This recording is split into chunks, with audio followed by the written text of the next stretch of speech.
સંદેશ ન્યૂઝમાં આપનું સ્વાગત છે। પંકજભાઈ દેસાઈની વિધાનસભામાં રજૂઆતને ધ્યાનમાં લઈને નડિયાદને મહાનગરપાલિકા જાહેર કરાઈ। નડિયાદને મહાનગરપાલિકા તરીકે જાહેર કરી દેવામાં આવી છે।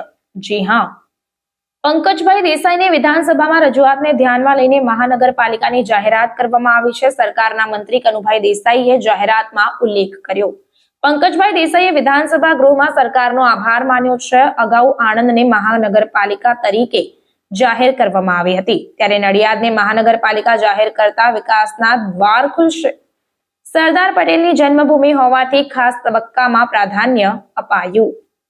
રિપોર્ટર પ્રતીક ભટ્ટ, પ્રાર્થના સંદેશ ન્યૂઝ, નડિયાદ। પ્રાર્થના સંદેશ ન્યૂઝની તમામ લેટેસ્ટ અપડેટ્સ માટે ચેનલને હમણાં જ લાઈક, શેર અને સબસ્ક્રાઇબ કરો।